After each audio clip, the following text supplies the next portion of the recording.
How's it going? Thank you for coming to watch. Um, let's see.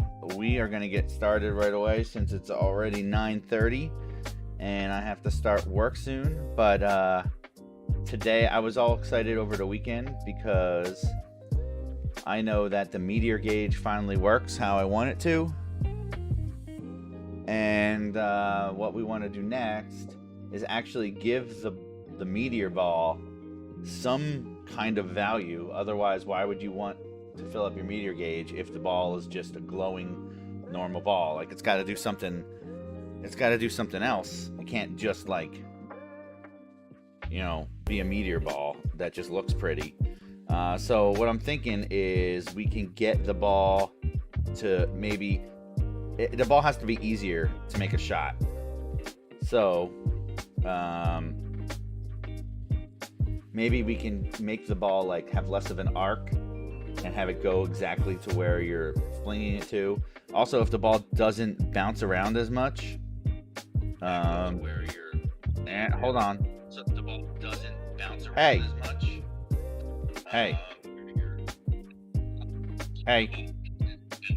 Hey.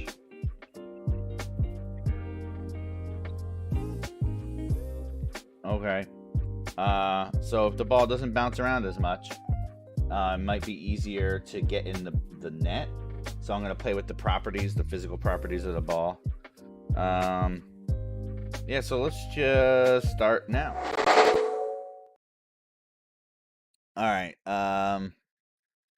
Let's see. Here let's just play so we can see where we left off.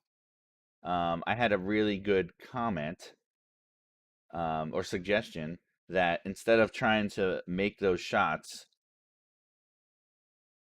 every single time, which is kind of hard, why don't I just make the net bigger? Which is like such a good idea. Um, I was thinking in my head, why don't I just have it so I have a button and the ball just spawns above the net and drops down? But that sounds like, I don't know, not that easy to make. Um, Maybe what I want to do instead is just make the net bigger. I could just scale it. Well, I could try it out, but I don't need, the funny thing is to test this meteor ball, I want it to be hard to make a shot because the whole idea is I want to make the meteor ball easier to get in. But let me just as proof of concept, let me see how hard it would be to make the net like bigger. I'm pretty sure that it's not going to be too hard. Um, Now, I mean, I could make it fancy, like have a debug screen up with a toggle button that toggles the size of the net. And if this does work nice, maybe it will be worth just implementing, especially for like the long-term maintenance of the game. Um, but let's see. Where do okay, so I used to just have a cabinet here, but now it's empty because I don't know in advance what cabinet is going to show up because it depends on the level select level. I mean, the arcade, you know, this level is going, this stage is going to have a potentially different cabinet every single time I start the game. So what I did was I created a level loader to load in the correct cabinet. So let's see. What is it called? I have my arcade helper. Ah, that's right. Fuzzy search does not work. Let me just type helper. Oops, level helper. Now, this takes like some parameterized argument, like the name of a cabinet, what kind of modifications to play, and it parses them into options like that, and then it looks up in a data table, what is the name of the class I'm trying to load, and then it creates that type of cabinet. So This is, and you can see when I press, whenever I start the game without the level select, I need to give it like a default one. So this is where I set that. I currently have two cabinets. I only made two just so I can prove my proof of concept that, I can have multiple types of cabinets. And this actually took a long time to figure out how to get to work. Um, so it's totally worth me just implementing two cabinets just to get this whole system working. Um, so I have a super shot cabinet and a two guys, one ball cabinet. And let's just open up the two guys, one ball. So what I'm thinking might be cool is I can give it a parameter like hoop size, and I can just change it. Actually, that's a really good idea because I could easily make the game harder or easier by making the hoop smaller. I mean, if the hoop was exactly the size of the ball, that would be super hard to get a shot. But, it's I'm definitely going to do a whole stream where, that's going to be a feature. You know what? Just to be more accurate here, um let's open up my Trello. Trello is unavailable. What? What? What does that even mean? Trello is unavailable. Well, how cool is that? I've never seen that before. Come on, Atlassian. What? So I must be in the point zero 0.04 uptime right now because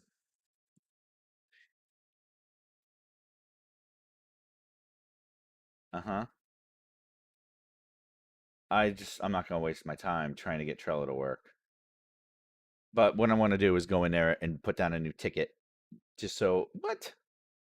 Okay, well that's crappy. So I'm gonna forget. Don't let me forget. Make the hoop size bigger should be a modification. Um, but let's go. I don't want to open that. Two guys, one ball. Texture, material, blueprint. That's what I want. The blueprint. So let's take a look at the viewport. We have the net. All right. So if I make the hoop bigger, I need to also make the net bigger. And I need to make these, let's see, how do I have, okay, here's the hoop. The net is the base. So I can move the net around like this. Oh, no, I can't. Oh, maybe it's not as easy as I thought because of the hierarchy that I created. Everything on this has a parent, which is the net itself. So if I scale this net, it's going to scale all of its children, which is literally everything. So I would need to remove the base cabinet. The base cabinet would not would be would the base cabinet would have to be moved outside of the net. Otherwise, let's see, let's make the net bigger. It's going to make everything bigger, you see? And I don't want that. Um, so what I could do is move this base cabinet outside to be an independent object. But that would be a problem. Well, first of all, I would need to go and do it in the base because see, it's inherited. So I'm not going to be able to. Oh, this isn't inherited. Can I move this outside? Let's just see. All right, I moved it out. Now, the reason this could fail now that the base cabinet is outside is anywhere in my code, if I say, hey, base cabinet, get the parent and then get to get the net, it's not going to work because the parent no longer has a net. But just to show you, now we should be able to make this bigger. Let's make the hoop double the size. So we'll scale the X, the Y, and the Z. That's really big. But okay. Okay, let's leave it like that. Now it's like kind of clipping. It's kind of clipping into the backboard. So let's move it. Woo! It's a big net. So it'll be hard to miss now. Let's move it down a little bit. Let's just see what happens. Because, you know,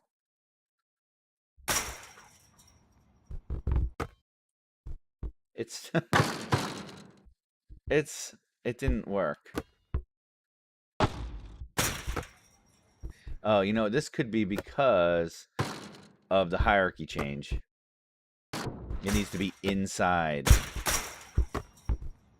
So yeah. Well, we've shown that this is not going to be as easy as we thought. And I don't know if it would. I mean, we're going to have to change the hoop size because I definitely do want that to be a modification that we make, but just not in the stream. And this just shows that it's going to be harder than we thought. So let's see if we can get away with undoing all of that.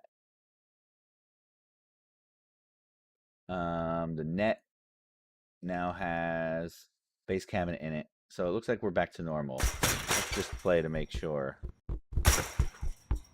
Uh, so we're back to normal. Also, I have to remember to undo all of the debug that pauses this bar and keep it all the way at the top. But the main point of this stream, what I wanted to get done was to make that ball, the meteor ball, do something special. So let's just do that. I think we definitely have enough time. Man, I wish I didn't finish all my coffee already. I feel like it goes too fast, but if I have another cup, like it's just too much caffeine. But I definitely want more coffee. I just gotta stop thinking about it. Okay. All right, I'm gonna stop. So let's go back. Let's take a look at our ball. Let's open up all of our ball specific classes. Um, basketball,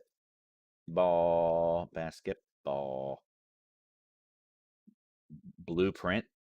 So this is a normal ball.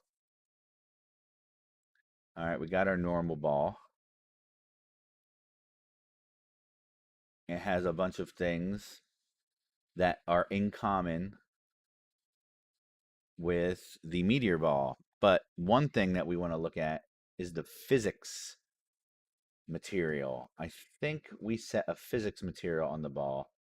Let's look at this. Let's take a look at the ball, the baseball. Baseball. It all right, so here's the ball. Um where do we apply? Okay, we need to look at the mesh. This is the mesh component. Um Here we go. Physics material ball. So we override, and let's see what we have in here. All of these things are going to determine how the ball acts when it hits things, and so we have a friction. Now, basically, all these numbers I just got by playing with the numbers until it felt right, which it was not easy. There was a lot of tweaks to get it to feel like how I wanted it to feel. Um, So what I want to do now is break this into simple tasks. I don't want to care about what the values are yet. I just want to prove that the two balls, the meteor ball and the regular ball, are using different materials. So let us find our physics material and copy it. Now where would that be? What am I looking at here? Core. Um, let's just search through here. Oh, physics ball blueprint. Let's just see, where is it? PM. Let's search everywhere. PM ball. No, it's not going to show up anywhere. PM ball. Physics material. Oh, here we go. PM ball. It's under geometry, basketball materials. Great. So let's go to geometry, basketball materials. PM ball. So let's copy it. And let's call it PM meteor ball. Okay, great.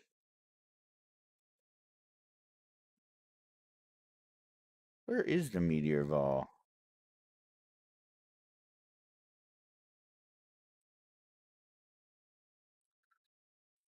All right, let's just go in here and change something a lot. So we want it to have more friction. I don't even know what this scale feels like. 0 is frictionless. Higher values increase the friction. So let's make it something noticeable. Order of magnitude is good. Let's make it 10. The restitution, 0 is no bounce. So let's give it no bounce. Okay. Cool. Now let's save it.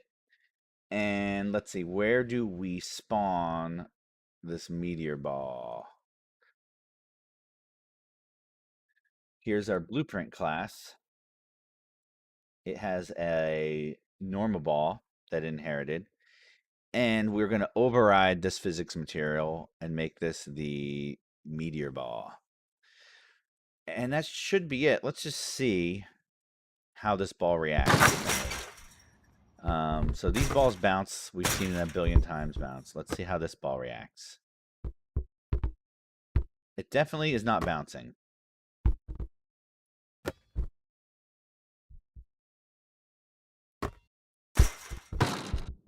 It's not bouncing, but it still doesn't feel special enough. I don't even notice that the friction did anything. So you know what I'm going to do? Before we go and give it any more, before we go and give it like that oomph that we were talking about. Oomph. That word feels weird to me today. It's always weird. But let's change this friction again. Let's do another order of magnitude. It's got 100 friction. That's a crazy friction. Override restitution. I don't know what that means. If set, we'll use the restitution combined mode. Nope, we don't need anything like that. Raise mass to power. That's neat. So dynamic density calculation based on the size.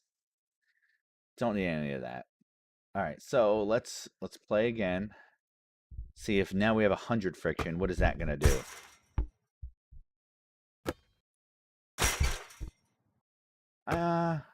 Nothing. I don't think it does anything.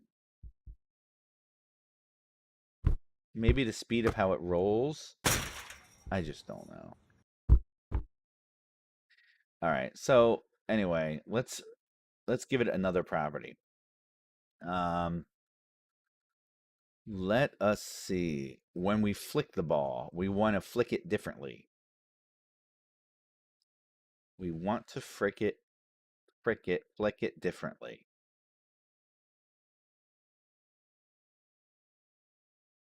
Now, let's see. We can give it less mass, or we can give it more force when we flick. Now, since there's no bouncing it, I don't know. What's this going to do? Let's reduce this by an order of magnitude. We'll give it, instead of 20 pounds, it's 2 pounds.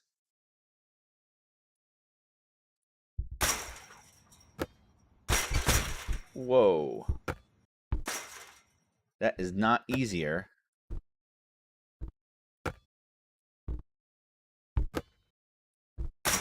But it definitely we got rid of that arc.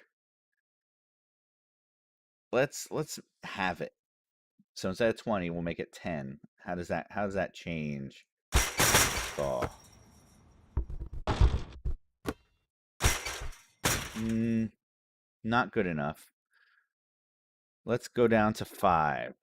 We'll do this binary search and find the sweet spot.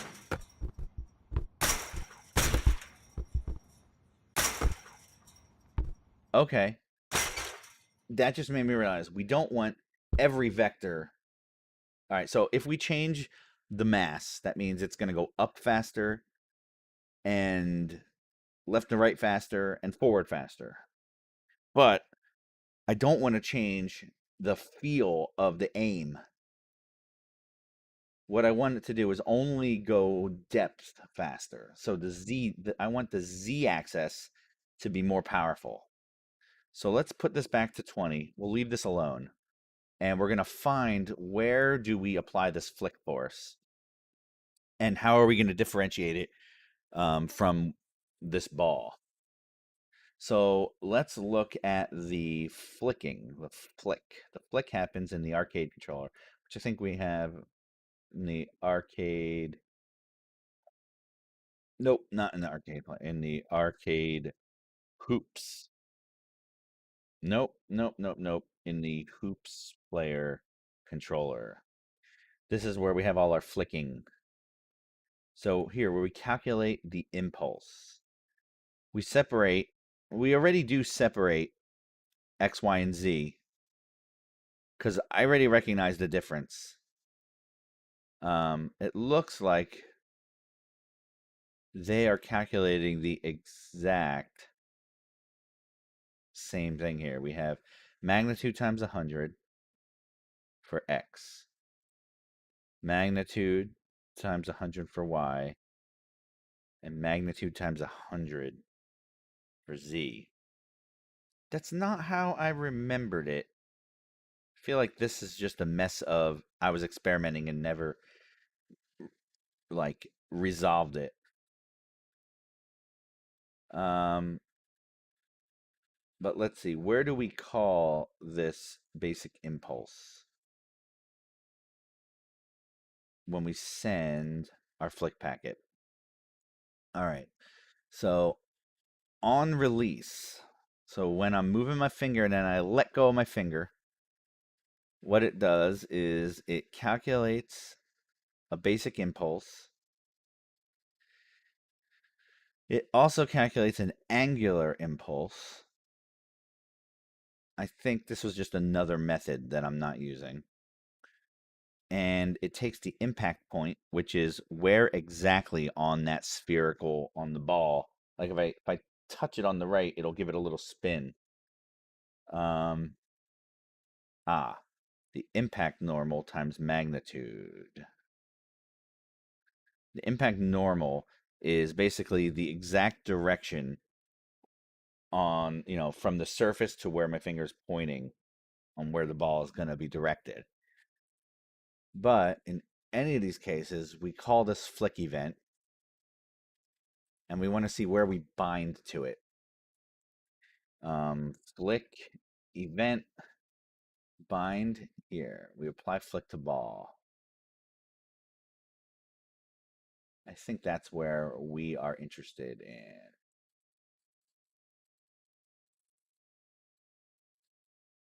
So, okay, this is good. Maybe I thought about this already, but the basketball itself looks like it applies the flick to itself. Okay, great, great, great, great.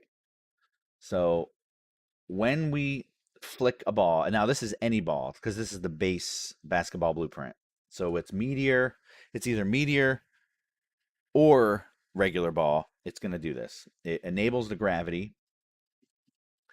It applies the impulse that we calculated. It also adds an impulse at a specific location, which is wherever I touch the ball to give it some spin. Then it starts this loop where it's checking to see if I missed. So it says, okay, the ball's in the air. Let's see if we missed. Did we miss? Did we miss? Like every millisecond. Um, Also, it has to unbind my finger and says, "Hey, your finger's not on the ball anymore, so stop moving it around." So all that happens. So what I want to do is, let's see, we're taking a ball, we're adding impulse to the ball.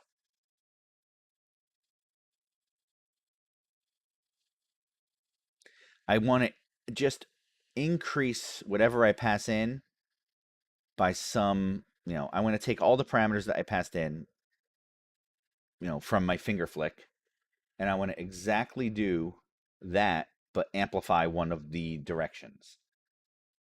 That's what I want to do. But not for every ball, only for the meteor ball. So what I want to do is override this method, apply flick to ball. Okay, let's try it. Let's just try it out.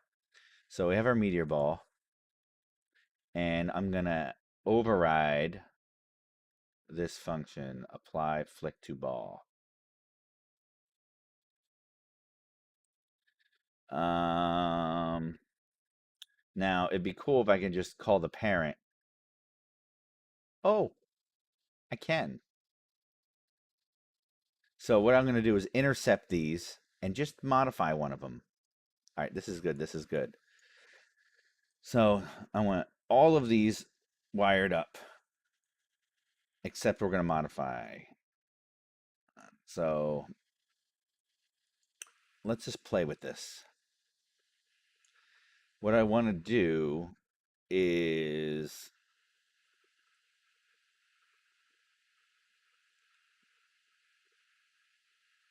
now I'm trying to think of which axis I want to multiply, and I only want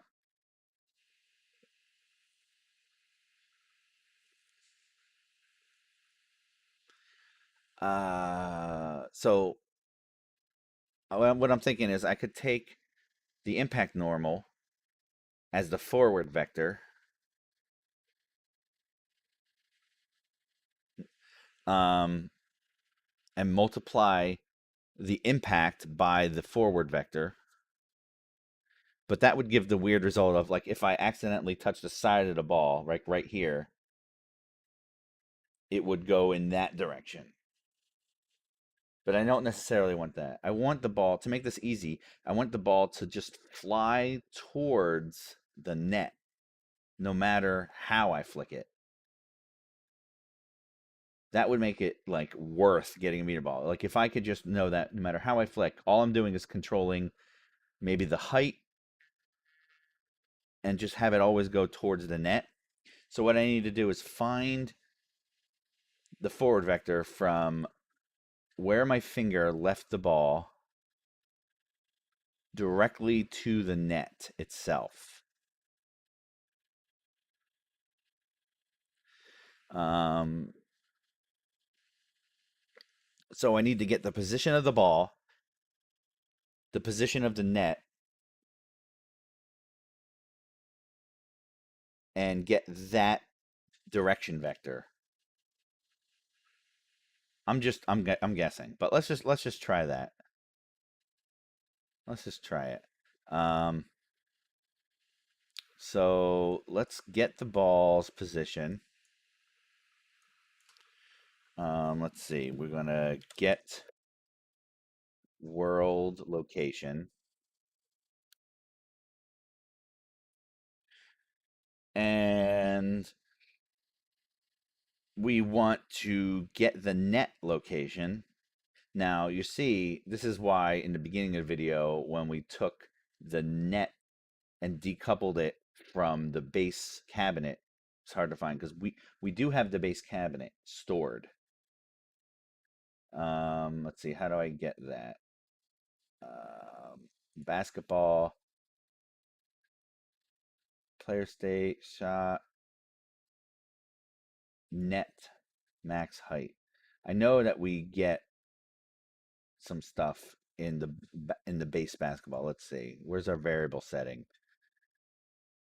Um, We get the player state. Oh, net height. Hoop mesh.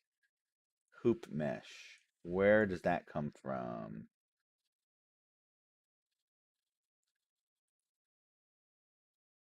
Ah, the basketball has a hoop mesh. Where do I set the hoop mesh? Am I missing something? Oh, here. We get the game state, get the main cabinet.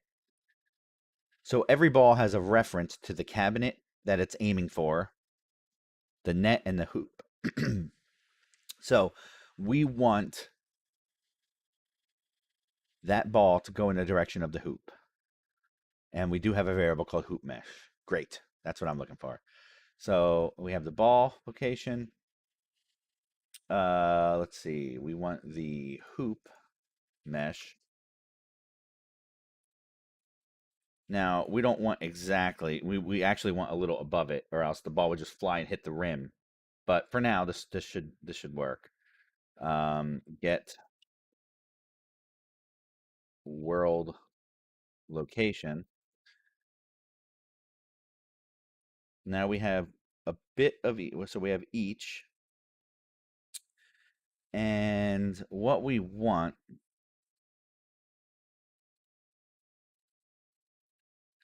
is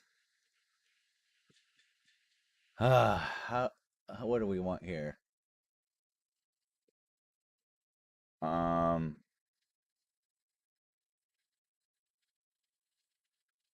we want a vector that represents the direction of this to this. So we if we take two vectors and add them, well, this is not a vector, that's two. If we take 2 points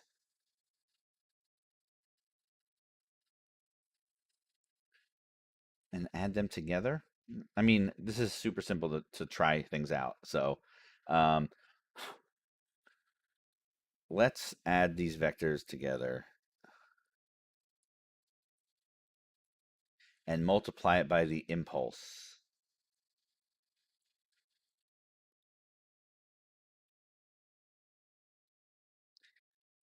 Put that here. Put that here.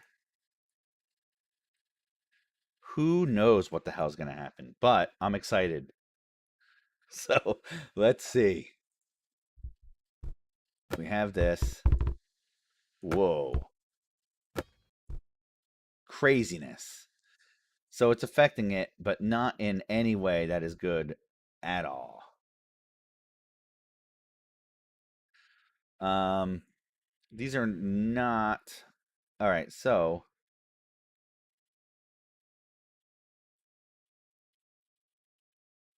what if we minus this minus the hoop mesh?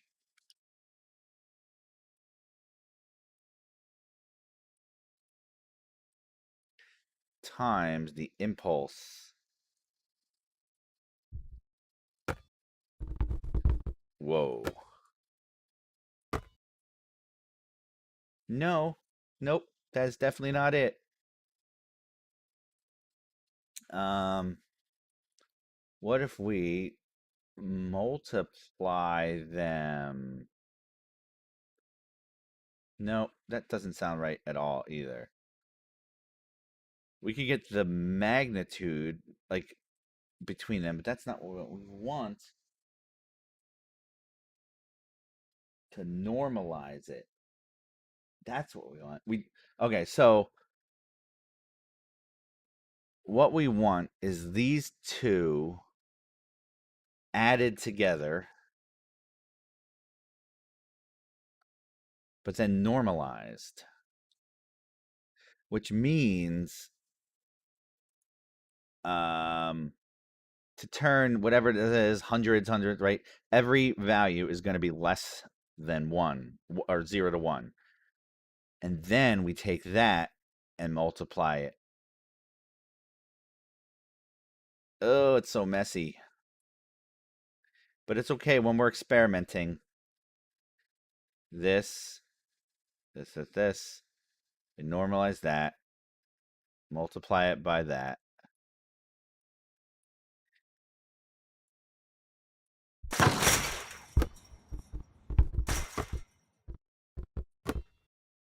Weirdness is happening, but it might be because we need to minus this.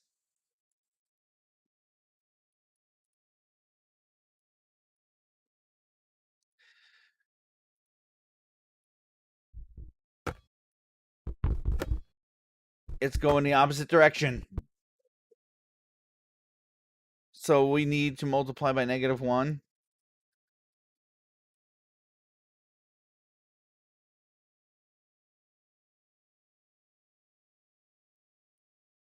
No, what I mean, just multiply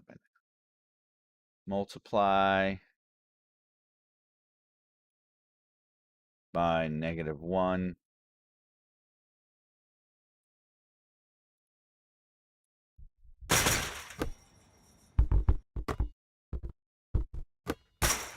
It definitely is doing kind of the thing that I expected it to do.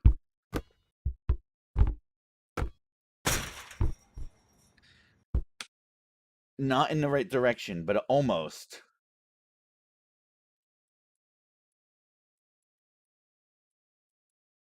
Hoop ball minus that. Normalize it. It's not going fast enough, so I want to actually multiply by -1 times some factor, some like speed factor,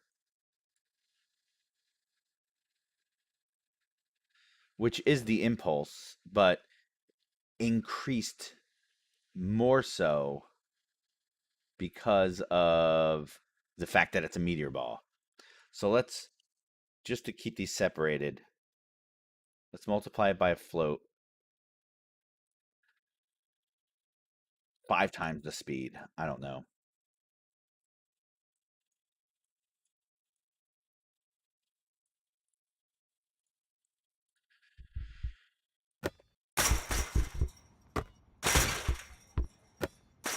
Ooh, it feels meteory, but I don't like how it's bouncing. We can maybe fix that, but let's make it 3 times or 2.5. We'll stick with binary search here to find the right thing.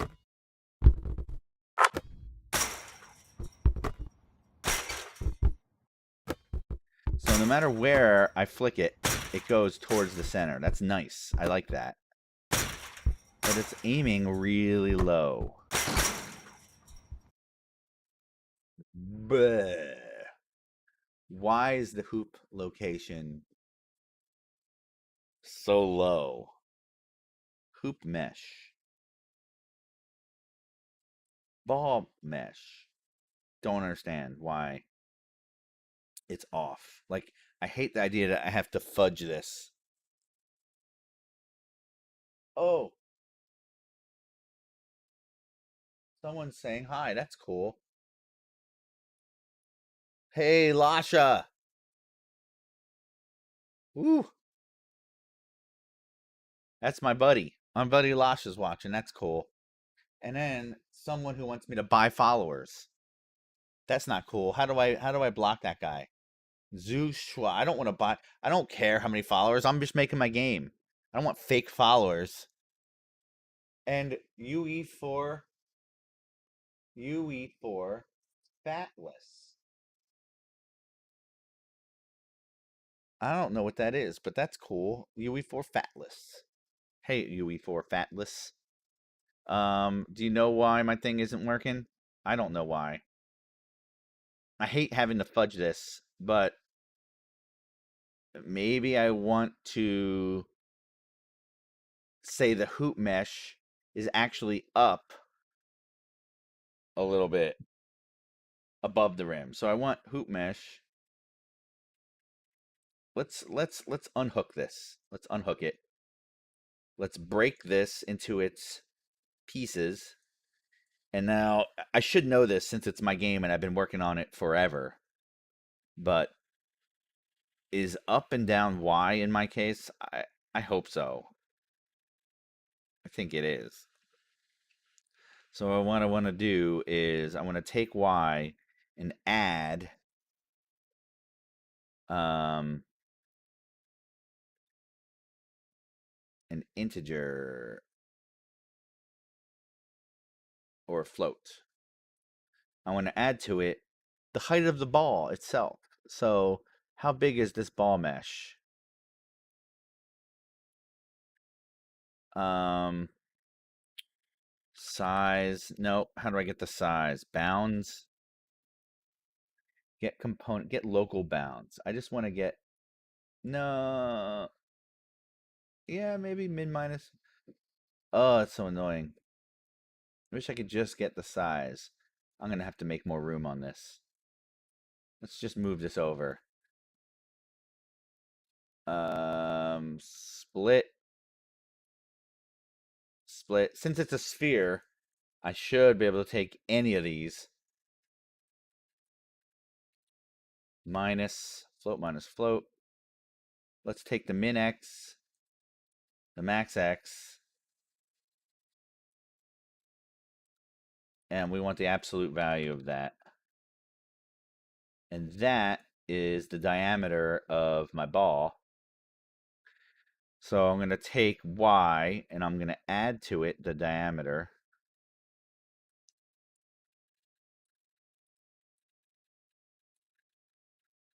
And I'm going to recombine this into a vector.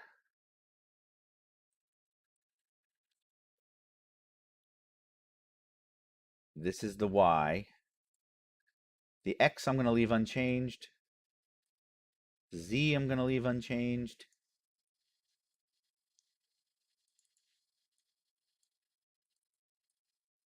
Clean this up a little bit.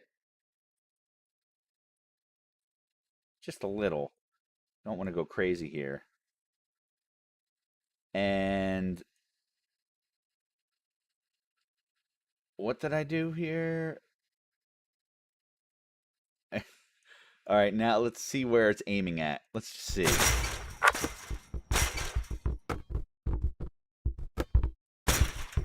It's aiming higher? I don't know. I don't know if I like that. You know what we're going to have to do? We're going to have to give it a number here that's like insane. Let's say it's 100. Is that insane? It might not be.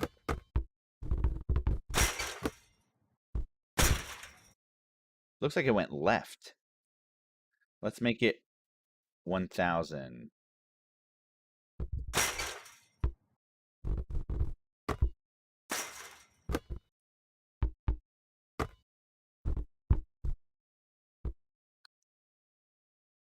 It's not acting how I thought it would.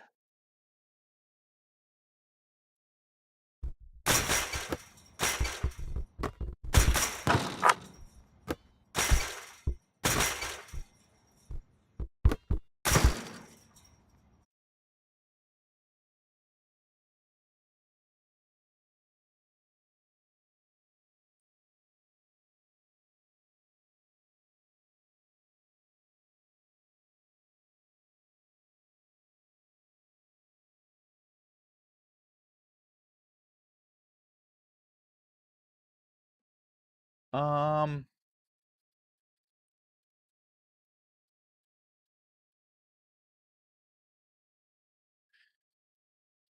uh,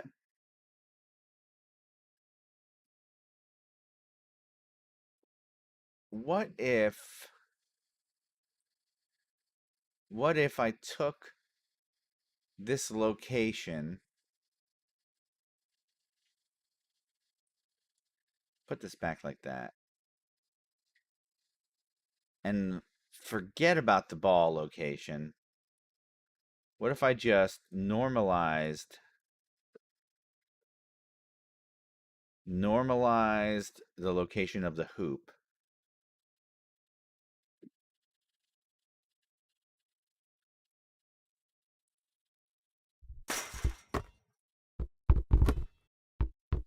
But get rid of this -1. Let's just make it 1.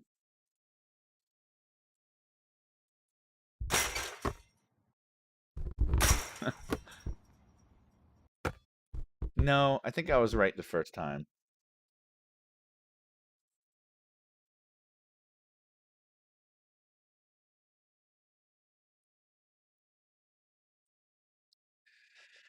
Why? So, what would really help now? We have a lot of numbers going on here. There's like a oh no. Oh no, no, no, no, no, I'm frozen. I'm frozen. Let's see.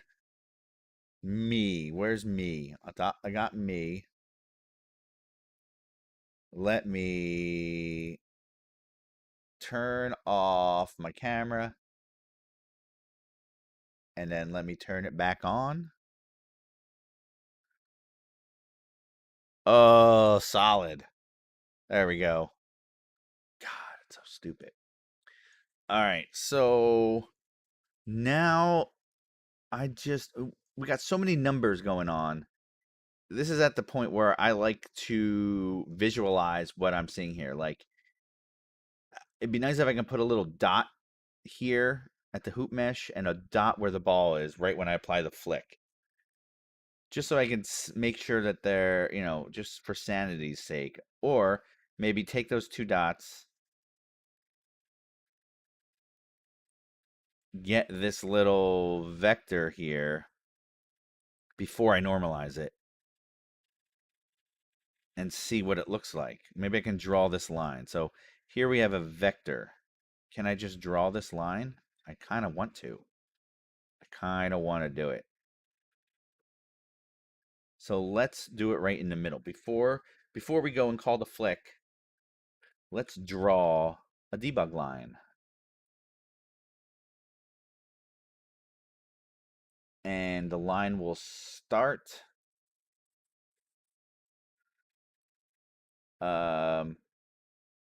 here.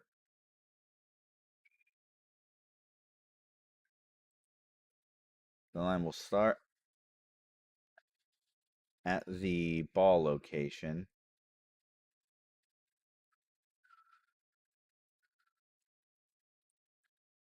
Which is this. Wait, this is the...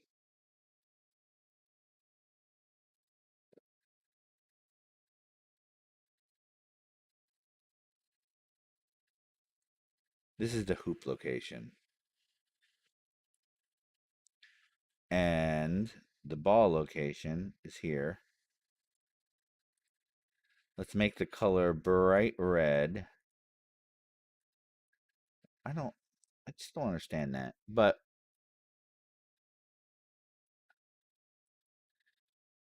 and we'll make it last for 5 seconds.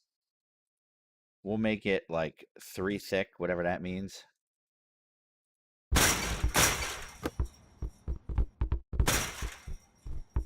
Cool. It looks like it's always aiming at the exact same spot. Why does it think that's the hoop location? You see that? See that? What? The hoop mesh it thinks is down there. Incorrect. That's incorrect. Let's see. Let's take a look at the hoop mesh. Better yet, let's take a look at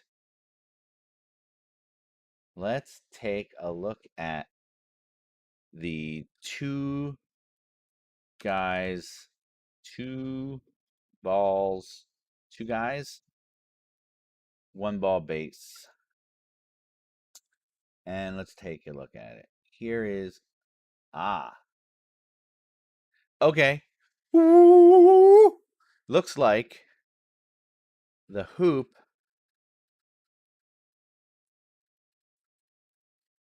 the net is here. The hoop is way down here. It's incorrect. Trigger bottom. What I want is the trigger top location. That's what I want. And also, the reason it was off to the right was because the Y position is left to right. But it says down here X is to the right. So I'm a little confused, but still, I want the net trigger top. That's what I want. So this hoop mesh. I don't want this static mesh. What I want is the hoop.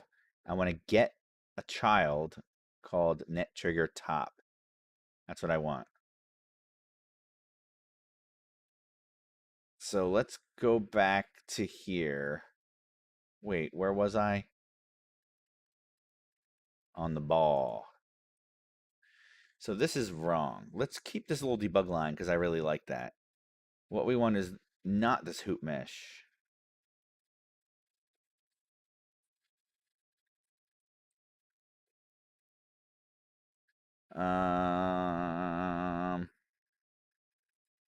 What we want is that trigger top. So here's the cabinet.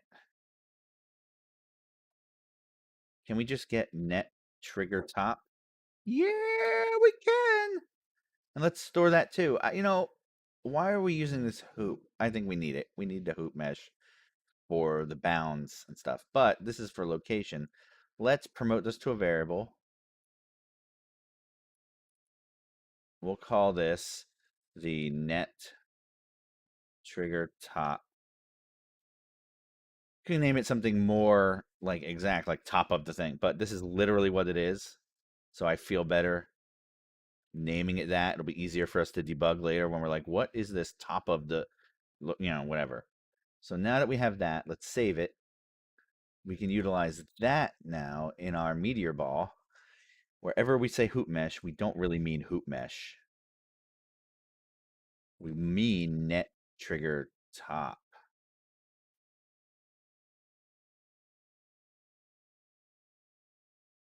And we also, we're adding to Y. But what we really want, maybe we want to add something else. Should probably do this on a separate run through, just to avoid confusion. But let's see. That's incorrect. So net trigger top, get world location.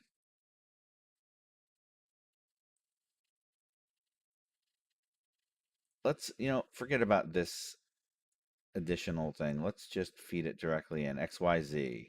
XYZ. Nothing fancy.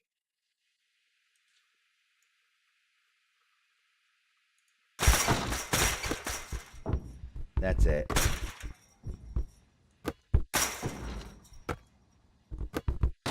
So now it's always going into that, and the speed is still how fast I move it. Let's move it slow. Right?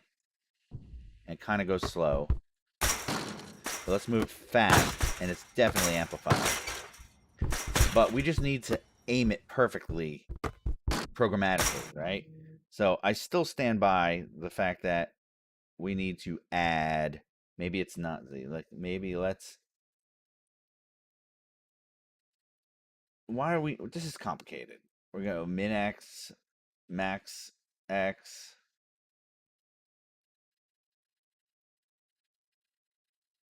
absolute value,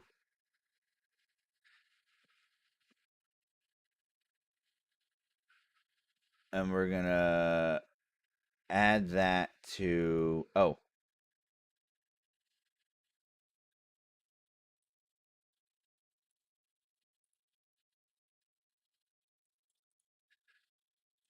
add that to the Z, put it back in the Z.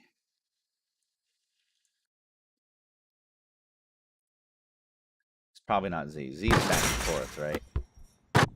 Oh, it worked. It's above the net.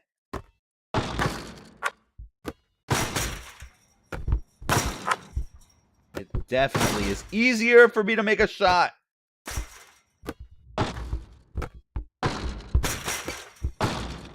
It's It's still not exactly... All right, we don't need to make it super easy. I mean, it's pretty good. It feels different than a normal ball. I don't like... I still don't like the bounciness. I don't want it to bounce at all. I don't want it to bounce at all, but it's bouncing. See that? Is there a way we can give it like negative bounce?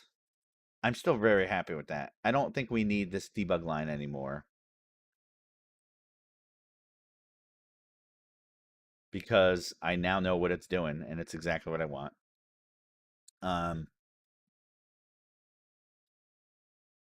This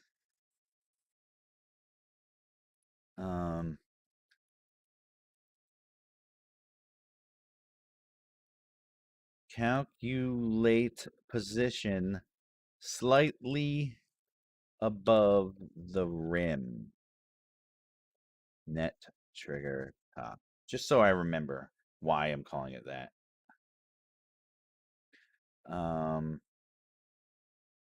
This right here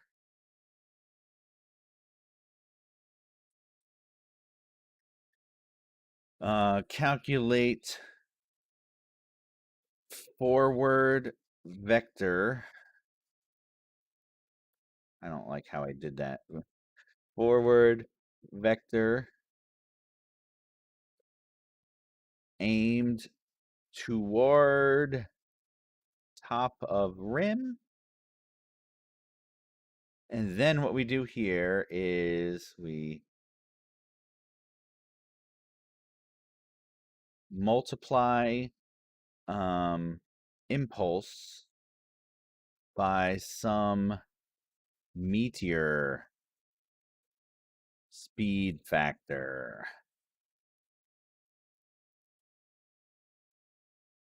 So that's kind of the description of what is going on in these calculations. Surely will help me when I come back to this method, wondering what the hell I was doing.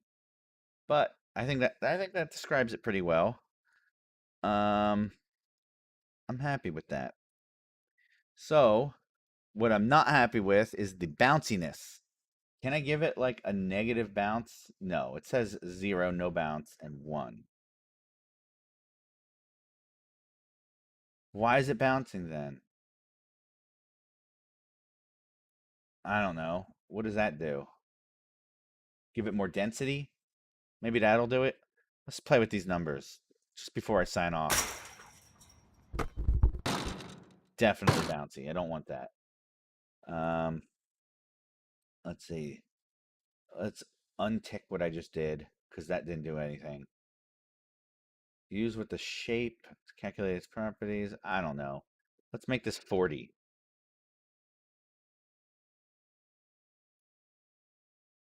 Make it 40. What's it going to do now? It's still bouncing. Jeez, it's bouncy. You know, maybe the net itself or the hoop itself is creating a bounce.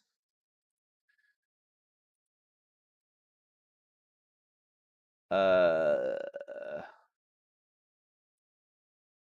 don't know what that means.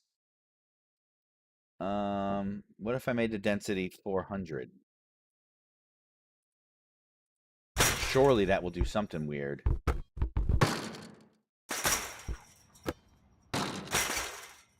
Why is it doing that? Why is it bouncing off the net? Just for fun, I'm gonna try. I'm gonna try something. Gonna try something just to test it out. I don't even know if this did anything. I'll make it, put it back to 4. Where is my rim? Where is my rim? Rim. Ball rim.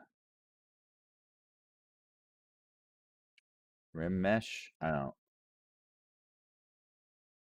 Hoop mesh. That's what I called it. Hoop physical material. There we go. Let's make this 0. It was 0.3. Let's not forget that. Is it still going to bounce off the rim?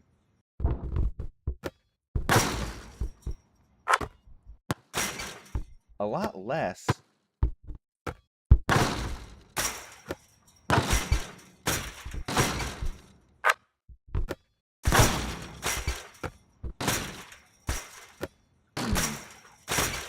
Still, it's still bouncing more than I'd like. Weird. It's being weird.